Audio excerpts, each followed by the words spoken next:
ಮನೇಲಿ ಒಂದು ಟಾಸ್ಕ್ ಇರುತ್ತೆ ಸರ್. ಐಶ್ವರ್ಯ ಅವ್ರು ರೋಸ್ ಕೊಡುವ ಟಾಸ್ಕ್, ಅದು ನಿಮ್ಗೂ ಗೊತ್ತಿರ್ಬೋದು. ಐಶ್ವರ್ಯ ಅವ್ರು ಬಂದು ನಿಮ್ಗೆ ನೀಡ್ ಡೌನ್ ಮಾಡಿ ರೋಸ್ ಕೊಟ್ಟಿರೋದಿದೆ.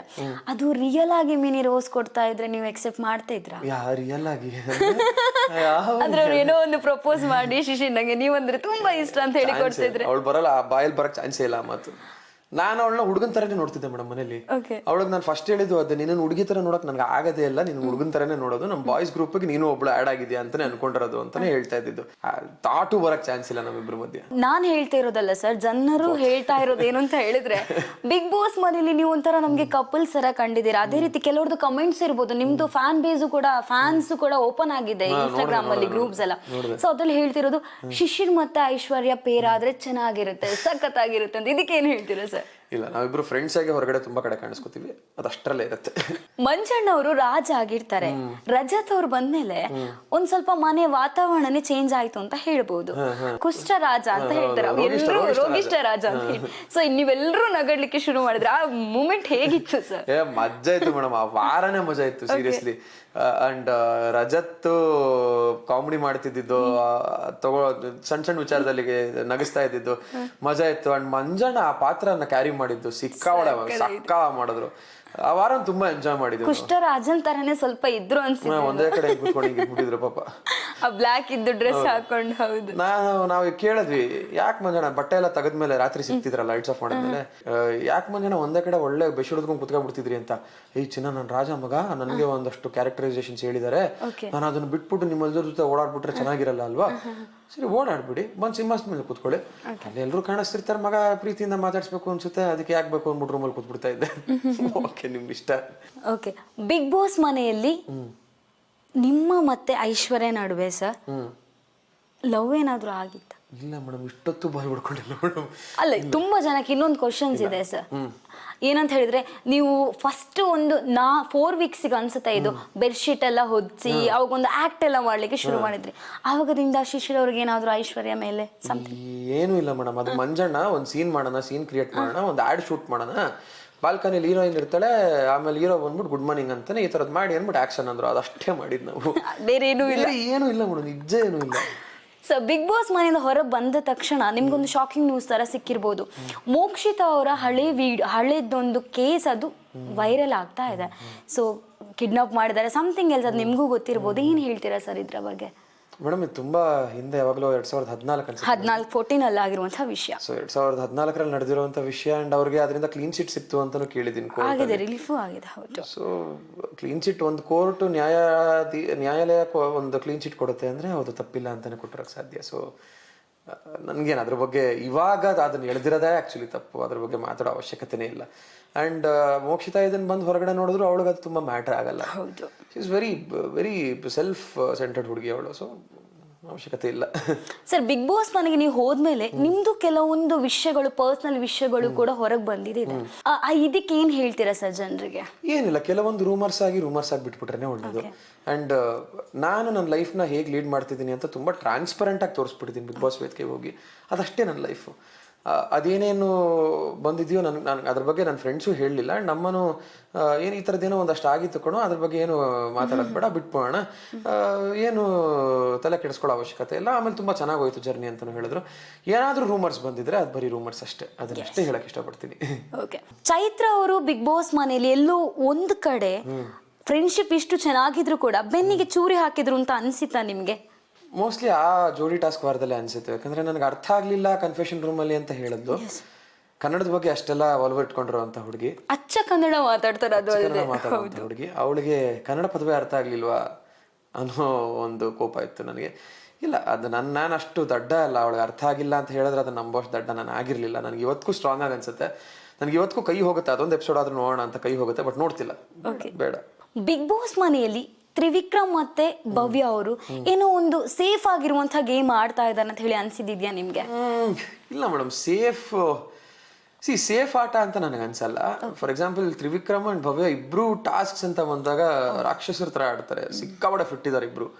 ಅಂಡ್ ಈ ತರ ಆಟಗಳು ಹೌದು. ಅಂಡ್ ಬಟ್ ತ್ರಿವಿಕ್ರಮ್ ಮತ್ತು ಭವ್ಯಂದು ಏನಪ್ಪ ಅಂದರೆ ಭವ್ಯಂಗೆ ಒಂದಷ್ಟು ಕ್ಲಾರಿಫಿಕೇಶನ್ಸ್ ಅವಶ್ಯಕತೆ ಇರುತ್ತೆ ಅವಾಗ ಆ್ಯಂಡ್ ಕೆಲವೊಂದಷ್ಟು ಕನ್ಫ್ಯೂಷನ್ಸ್ ಇರುತ್ತೆ, ಅದನ್ನೆಲ್ಲ ದೂರ ಮಾಡ್ತಿದ್ದು ತ್ರಿವಿಕ್ರಮ್ ಆಟದ ವಿಚಾರದಲ್ಲಿ. ಸೊ ಹಿಂಗಿರಬೇಕು, ಈ ಥರ ಆಡಬೇಕು, ಈ ಡಿಸಿಷನ್ ಹಿಂಗೆ ತೊಗೊಂಡ್ರೆ ಚೆನ್ನಾಗಿರುತ್ತೆ, ನೋಡು ನೀನು ಯೋಚನೆ ಮಾಡು, ಅಷ್ಟೇ ಅವ್ರದ್ದು ಏನೂ ಇರ್ತಿರ್ಲಿಲ್ಲ.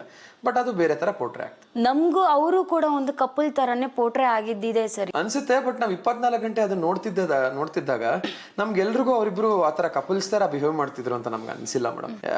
ತ್ರಿವಿಕ್ರಮ್ ನಿಜವಾಗ್ಲೂ ಅವಳನ್ನ ಕಿಟ್ಲ ಮಾಡ್ಕೊಂಡು ಜೂನಿಯರ್ ಅಂತ ಕರ್ಕೊಂಡು ಭಾರಿ ತಮಾಷೆ ಮಾಡ್ಕೊಂಡು ಓಡಾಡ್ಸ್ಕೊಂಡಿರೋನು. ಅದು ನಮ್ಮಿಬ್ರಿಗೂ ಆ ತರ ಏನೋ ಇದೆ ಅಂತ ಇಡೀ ಮನೆಗೆ ಅನಿಸ್ಲಿಲ್ಲ ನಮ್ಗೆ. ನೆಕ್ಸ್ಟ್ ಬಿಗ್ ಬಾಸ್ ಮನೆಗೆ ಇಬ್ರು ವೈಲ್ಡ್ ಕಾರ್ಡ್ ಆಗಿ ಎಂಟ್ರಿ ಆಗ್ತಾರೆ. ಶೋಭಾ ಶೆಟ್ಟಿ ಅದೇ ರೀತಿ ರಜತ್ ಅವರು.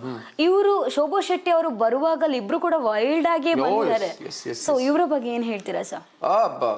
ಬಿಗ್ ಬಾಸ್ಗೆ ಆಕ್ಚುಲ್ ಫೈರ್ ಬ್ರ್ಯಾಂಡ್ ಆಗಿ ಬಂದಿದೆ ರಜತ್. ನನ್ಗೆ ರಜತ್ ಆಡ್ತಿರೋ ರೀತಿ ಸಿಕ್ಕಾಪಟ್ಟೆ ಇಷ್ಟ ಇದೆ ನನಗೆ. ಪ್ರತಿಯೊಂದನ್ನು ಬಿಗ್ ಬಾಸ್ಗೆ ಏನೇನ್ ಬೇಕೋ ಅದನ್ನ ಕೊಡ್ತಾ ಇದ್ದಾನೆ ರಜತ್. ಅವ್ನು ಹಿಂಗೆ ಕಂಟಿನ್ಯೂ ಮಾಡ್ಕೊಂಡು ಹೋಗ್ಬೇಕು ಅಂತ ಹೇಳ್ತೀನಿ. ಅಂಡ್ ರಜತ್ ಬಂದಾಗ ಮನೆಯಲ್ಲಿ ಒಂದು ಹೊಸ ರೀತಿಯ ಎನರ್ಜಿ ಶುರುವಾಯಿತು. ಸೊ ಅದ್ರ ಬಗ್ಗೆನೂ ಖುಷಿ ಇದೆ. ಅಂಡ್ ಶೋಭಾ ಎಷ್ಟು ಡೇರ್ ಡೆವಿಲ್ ಅಂತ ನಮ್ಮೆಲ್ರಿಗೂ ಗೊತ್ತಿದೆ. ಅವರು ಹೋದ್ ಸೀಸನ್ ಅಲ್ಲಿ ಯಾವ ತರ ಹೋದ್ ಲ್ಯಾಂಗ್ವೇಜ್ ಅಲ್ಲಿ ಯಾವ ತರ ಆಟ ಆಡಿದ್ರು ಅಂತ ಎಲ್ರಿಗೂ ಗೊತ್ತಿದೆ. ಸೊ ಅವ್ರು ಬಂದಿದ್ದು ಎಲ್ರಿಗೂ ಒಂದ್ ಸ್ವಲ್ಪ ಮೀಟರ್ ಆಫ್ ಆಗಿದ್ದುಂಟು. ಬಟ್ ಶೋಭಂಗೆ ಆಕ್ಚುಲಿ ತುಂಬಾ ಹೆಲ್ತ್ ಇಶ್ಯೂಸ್ ಆಯ್ತು ಮೇಡಮ್. ಸಿಕ್ಕಾವಡೆ ನಾವು ದಿನಾ ನೋಡ್ತಾ ಇದ್ವಿ, ಸಿಕ್ಕಾವಡೆ ಮೆಡಿಕೇಶನ್ಸ್ ಅಲ್ಲಿ ಇದ್ರು, ತುಂಬಾ ಹೆಲ್ತ್ ಇಶ್ಯೂಸ್ ಆಗ್ತಾ ಇತ್ತು. ಸೊ ಅವ್ರು ಅದೇ ಕಾರಣಕ್ಕೆ ಕಂಟಿನ್ಯೂ ಮಾಡಕ್ ಆಗಲ್ಲ ಅಂತ ಹೋಗಿದ್ದಷ್ಟೇ. ಬಿಗ್ ಬಾಸ್ ಮನೆಯಲ್ಲಿ ಶಿಶಿರ್ ಅವರ ಪ್ರಕಾರ ಟಾಪ್ 5 ಕಂಟೆಸ್ಟೆಂಟ್ ಯಾರಿರ್ತಾರೆ? ಕಷ್ಟ ಇದು. ಓಕೆ, ಆನೆಸ್ಟ್ ಆಗಿ ಹೇಳ್ತೀನಿ. ಹನುಮಂತು, ತ್ರಿವಿಕ್ರಮ್, ರಜತ್, ಚೈತ್ರ, ಭವ್ಯ. ಇವಾಗಿನ ಆಟ ಕಂಟಿನ್ಯೂ ಮಾಡಿದ್ರೆ ಅಂದ್ರೆ ಇಂಡಿವಿಜುವಲ್ ಆಟ ಕಂಟಿನ್ಯೂ ಮಾಡಿದ್ರೆ ಭವ್ಯ ಇರ್ತಾಳೆ, ಇಲ್ಲಾಂದ್ರೆ ಮಂಜಣ್ಣ. ಸರ್, ಕನ್ನಡದಲ್ಲಿ ಮಾತ್ರ ಅಲ್ಲದೆ ತೆಲುಗು ಅಲ್ಲೂ ಕೂಡ ಶಿಶಿರ್ ಅವರು ಮೋಡಿ ಮಾಡಿದಿದೆ. ಇದು ಏನ್ ಸರ್, ತೆಲುಗಲ್ಲಿ ಯಾವ ಸೀರಿಯಲ್ ಮುಖೇನ ಎಲ್ಲರ ಮನ್ಸ್ ಗೆದ್ದಿದ್ದು ಹೇಳಿ? ತೆಲುಗು ಹೋಗಿದ್ದ ನಿರೀಕ್ಷಿತ. ನಾನು ತೆಲುಗು ಅಂದ್ರೆ ಬೇರೆ ಭಾಷೆ ಮಾಡಬಾರ್ದು, ಇಲ್ಲೊಂದಷ್ಟು ಕಮಿಟ್ಮೆಂಟ್ಸ್ ಇದೆ ಅಂತ ಇದ್ದಿದ್ದು. ಬಟ್ ಎಕ್ಸ್ಪ್ಲೋರ್ ಮಾಡಬೇಕು ಅಂತ ಅನ್ಸಿದ್ದುಂಟು ಬೇರೆ ಇಂಡಸ್ಟ್ರಿನ. ಸೊ ಹಾಗಾಗಿ ನಾನು ಮಾಡಿದಂಥ ಮೊದಲನೇ ಪ್ರಾಜೆಕ್ಟ್ ಇಂಟಿಗುಟ್ಟು ಅಂತ ಜಿ ತೆಲುಗುಗೆ ಮಾಡಿದ್ದು. ಸೊ ಅದೇ ನನಗೆ ಹೈಯೆಸ್ಟ್ ಹಿಟ್ ಕೊಟ್ಟಂಥ ಪ್ರಾಜೆಕ್ಟ್. ಮೊದಲನೇ ಪ್ರಾಜೆಕ್ಟೇ ತುಂಬ ಹಿಟ್ ಆಯಿತು. ಆ್ಯಂಡ್ ತೆಲುಗು ಆಡಿಯನ್ಸ್ ತುಂಬ ರೆಕಗ್ನೈಸ್ ಮಾಡೋಕ್ಕೆ ಶುರು ಮಾಡಿದ್ರು. ಸೊ ಅದು 700 ಚಿಲ್ಲರೆ ಎಪಿಸೋಡ್ಗಳಿಗೆ ಮುಗಿತು, ವೈಂಡ್ ಅಪ್ ಆಯ್ತದು. ಅದಾದ ನಂತರ ತೆಲುಗುವಿನ ಟಾಪ್ ರೇಟೆಡ್ ಚಾನಲ್ ಅಂದರೆ ಸ್ಟಾರ್ಮಾ, ಅದರಲ್ಲಿ ನಾವು ವಂಟಲಕ ಅಂತ ಒಂದು ಸೀರಿಯಲ್ ಶುರು ಮಾಡ್ತೀನಿ. ಸೊ ಅದು ನನಗೆ ಮತ್ತೊಂದು ಬೂಸ್ಟ್ ನ ಕೊಡುತ್ತೆ. ಅಲ್ಲಿ ಕೂಡ ಪೇರ್ ಒಂದು ತುಂಬಾ ಹಿಟ್ ಆಗುತ್ತೆ. ನಾವೊಂದು ಡಾನ್ಸ್ ರಿಯಾಲಿಟಿ ಶೋ ಕೂಡ ಮಾಡ್ತೀವಿ ಅಲ್ಲಿ, ಆ pair same pair dance reality show ಮಾಡ್ತೀವಿ. ಸೊ ಅಲ್ಲೂ ಕೂಡ ಪೇರ್ ಸಿಕ್ಕಾಪಟ್ಟೆ ಹಿಟ್ ಆಗುತ್ತೆ, ಅದು ತುಂಬಾ ವೈರಲ್ ಆಗುತ್ತೆ. ಸೊ ನನ್ನ ಎರಡೂ ಪ್ರಾಜೆಕ್ಟ್ ತೆಲುಗುವಿನಲ್ಲಿ ತುಂಬಾ ತುಂಬಾ ಖುಷಿ ಕೊಡೋದು ಪ್ರಾಜೆಕ್ಟ್ಸ್. ನೆಕ್ಸ್ಟ್ ಬಿಬಿಕೆ ಆದ್ಮೇಲೆ ಶಿಶಿರ್ ಅವರು ಏನ್ ಮಾಡ್ತಾರೆ? 2 ಸಿನಿಮಾಗಳ ಶೂಟಿಂಗ್ ಅರ್ಧಕ್ಕೆ ನಿಂತಿದೆ. ಸೊ ಆ 2 ಸಿನಿಮಾಗಳನ್ನ ಕಂಪ್ಲೀಟ್ ಮಾಡೋ ಜವಾಬ್ದಾರಿ ಇದೆ, ಅದನ್ನ ಮುಗಿಸ್ತೀನಿ. ಮತ್ತೆ ಇನ್ನೊಂದಷ್ಟು ಡಿಸ್ಕಷನ್ಸ್ ಆಗ್ತಾ ಇದೆ, ಫೋನ್ ಕರೆಗಳು ಬರ್ತಾ ಇದೆ. ಅವ್ರನ್ನೆಲ್ಲ ಭೇಟಿ ಮಾಡಿ ಮಾತಾಡಿ ಲೈನ್ ಅಪ್ಸ್ ಮಾಡ್ಕೋಬೇಕು. ಬಟ್ ನನಗೆ ಸಿನಿಮಾನೇ ಮಾಡಬೇಕು ಅಂತಿಲ್ಲ, ನಂಗೆ ಸೀರಿಯಲ್ಸ್ ಮಾಡೋ ಆಸಕ್ತಿ ಕೂಡ ತುಂಬಾ ಇದೆ. ಯಾಕಂದ್ರೆ ಟೆಲಿವಿಷನ್ ಮುಖಾಂತರ ನಾನು ಬಂದವನು, ಟೆಲಿವಿಷನ್ ಆಡಿಯನ್ಸ್ಗೆ ಯಾವತ್ತೂ ಮೋಸ ಮಾಡಬಾರ್ದು. ಸೊ ನನಗೆ ಆದಂಥ ಎಕ್ಸ್ಕ್ಲೂಸಿವ್ ಕತೆ ಏನಾದರೂ ಬಂದಾಗ ಅಥವಾ ತುಂಬ ಎಕ್ಸೈಟ್ ಮಾಡುವಂಥ ಕತೆ ಬಂದಾಗ ಮಾಡಬೇಕು ಅಂತಿದ್ದೀನಿ. ಆಮೇಲೆ ನಿಮ್ಮ ಥರ ಯಾವ್ದಾದ್ರು ಕಾರ್ಯಕ್ರಮ ಹೋಸ್ಟ್ ಮಾಡಬೇಕು ಅಂತಿದ್ದೀನಿ. ಹೌದು, ಅದು ಕೇಳ್ಪಟ್ಟಿದೆ. ನೆಕ್ಸ್ಟ್ ಆಂಕರ್ ಆಗ್ಬೇಕಂತ ತುಂಬಾ ಆಸೆ ಇದೆ ಅಂತ ಶಿಶಿರ್ ಅವ್ರಿಗೆ. ಏನ್ ಸರ್ ಇದು? ನಾನು ಕಾಲೇಜಲ್ಲಿದ್ದಾಗ ಹತ್ತತ್ರ ಒಂದು 2 ವರ್ಷ ಎಂಸಿಂಗ್ ಮಾಡ್ತಾ ಇದ್ದೆ ನಾನು. ತುಂಬಾ ಬ್ರ್ಯಾಂಡ್ಸ್ಗೆ ಎಂಸಿಂಗ್ ಮಾಡಿದ್ದೀನಿ ನಾನು. ಸೊ ನಂಗೆ ಅವಾಗ್ಲಿಂದಾನು ಹೋಸ್ಟ್ ಮಾಡೋದು ತುಂಬಾ ಇಷ್ಟ. ಅಂಡ್ ನನ್ನ ಭಾಷೆ ತುಂಬಾ ಚೆನ್ನಾಗಿದೆ, ನನಗೊಂದು ಹೋಲ್ಡ್ ಇದೆ. ಸೊ ನಾನು ಯಾವ್ದಾದ್ರು ಒಂದು ಎಂಟರ್ಟೈನ್ಮೆಂಟ್ ಶೋನ ಹೋಸ್ಟ್ ಮಾಡಿದ್ರೆ ತುಂಬಾ ಚೆನ್ನಾಗಿರುತ್ತೆ ಅಂತ ನಂಗೆ ಅನ್ಸುತ್ತೆ. ಸೊ ಅದಕ್ಕೋಸ್ಕರ ವೇಟ್ ಮಾಡ್ತಾ ಇದ್ದೀನಿ, ನೋಡೋಣ. ಸೊ ನನ್ನೊಬ್ಳು ಕ್ಲೋಸ್ ಫ್ರೆಂಡ್ ಸರ್, ನಿಮ್ದು ದೊಡ್ಡ ಫ್ಯಾನ್ ಅಂತ ಹೇಳ್ಬೋದು. ನಾನು ಇವತ್ತು ಇಂಟರ್ವ್ಯೂ ಬಂದಿದ್ದೇನೆ ಅಂತ ಹೇಳಿದಾಗಲೇ ಅವಳು ಹೇಳಿದಲ್ಲ ನನಗೆ, ನೀನು ಹೋದ ತಕ್ಷಣ ಅವ್ರಿಗೊಂದು ಕಾಲ್ ಮಾಡಿ ಕೊಡ್ಬೇಕು ಅಂತ ಹೇಳಿ. ಸೊ ಸರ್, ನಾನು ನಿಮ್ಗೆ ಅವಳಿಗೆ ಕಾಲ್ ಮಾಡಿ ಕೊಡ್ತಾನೆ ಸರ್. ಸೊ ಒಂದು ಮಾತಾಡ್ಬೋದಾ? ಖಂಡಿತ. ಹಾ, ರಕ್ಷಿತಾ, ಶಿಶಿರ್ ಅವ್ರು ಇದ್ದಾರೆ, ಮಾತಾಡ್ತೀಯಾ? Yes wait yes sir. Hello Rakshita ಅವರೇ, ನಮಸ್ತೆ. ಹಲೋ ಸರ್, ನಾನು ನಿಮ್ ದೊಡ್ಡ fan sir. Thank you so much. ನಾನು ಪ್ರತಿಯೊಂದು ಎಪಿಸೋಡ್ ನೋಡಿದ್ದೇನೆ ಸರ್. ತುಂಬಾ ಮಿಸ್ ಮಾಡ್ಕೊಳ್ತಿದ್ದಾನೆ ಬಿಗ್ ಬಾಸ್ ಮನೆಯಲ್ಲಿ. ಆ ಹೀರೋಯಿಸಮ್ ಎಲ್ಲ ಮಿಸ್ ಆಗ್ತಿದೆ. Thank you so much. Thank you. ತುಂಬಾ ಬೇಜಾರಾಗ್ತಿದೆ ಸರ್. ನಿಮ್ ಬರ್ಡೇ ದಿನ ನೀವು ಹೋಗಿದ್ದೀರಿ. ಇಟ್ಸ್ ಓಕೆ, ಆಟ ಅಷ್ಟೇ, ಆಟದ ತರ ನೋಡ್ಬಿಟ್ಟು ಸುಮ್ಮನೆ ಆಗ್ಬೇಕಷ್ಟೇ. We love you sir so much. Thank you lots of love. Thank you so much. Thank you. ಚಂದ ಆಡಿದ್ದೀರಿ ಸರ್. ನೀವು ಎಫರ್ಟ್ ಹಾಕಿ ನೀವು ಆಡಿದ್ದೀರಿ ಸರ್. ಎಸ್ ಅದ್ರ ಬಗ್ಗೆ ಖುಷಿ ಇದೆ. ದೊಡ್ಡ ಫ್ಯಾನ್ ಆಗ್ಬಿಟ್ಟಿದ್ದೇವೆ ನಾವು. Thank you madam. ಹ್ಯಾಂಗೆ ಇದೆ? ಹೌದಾ? ತುಂಬಾ ದೊಡ್ಡ. ಎಲ್ಲಿ ಇವು ಬೆಂಗಳೂರಿನ ಅಥವಾ ನಿಮ್ಮೂರ? ನಾವು ಮಂಗಳೂರು ಸರ್. ನಾವು ಮಂಗಳೂರು ಸರ್. ಬರ್ತೀವಿ ಹಂಗಂದ್ರೆ ಮಂಗಳೂರಿಗೆ ಒಂದ್ಸತಿ ಎಲ್ಲರೂ ಭೇಟಿ ಮಾಡುವ. ಬನ್ನಿ ಬನ್ನಿ sir. ನಮ್ದು ಧರ್ಮಸ್ಥಳ ಹತ್ರ ಮನೆ. ಹೌದಾ? ಬರ್ಲೇಬೇಕು. ಖಂಡಿತ ಧರ್ಮಸ್ಥಳಕ್ಕಂತೂ 100% ವಿಸಿಟ್ ಇದ್ದೇ ಇರುತ್ತೆ, ಅವಾಗ ಖಂಡಿತ ಸಿಗೋಣ. ಸರ್ ನೀವು ಇನ್ನು ಮೂವೀಸ್ ಎಲ್ಲ ಮಾಡಿ, ಸೀರಿಯಲ್ಸ್ ಎಲ್ಲ ಮಾಡಿ, ನಮ್ಗೆ ನೋಡ್ಲೇಬೇಕು ನಿಮ್ದು. ನಿಮ್ಮನ್ನ ನಾವು ಸ್ಕ್ರೀನ್ ಅಲ್ಲಿ ನೋಡ್ಲೇಬೇಕು. Thank you so much madam, thank you so much. Happy birthday sir. Thank you. ಆಗ್ಲಿಲ್ಲ ನಿಮ್ಗೆ, ಈಗ ಈ ಮೂಲಕ ಒಂದು ಚಾನ್ಸ್ ಸಿಕ್ಕಿದೆ ನಿಮ್ ಜೊತೆ ಮಾತಾಡಿ, ತುಂಬಾ ಖುಷಿ ಆಗ್ತಿದೆ sir. Thank you, very sweet of you, thank you so much. Thank you so much sir. Thank you.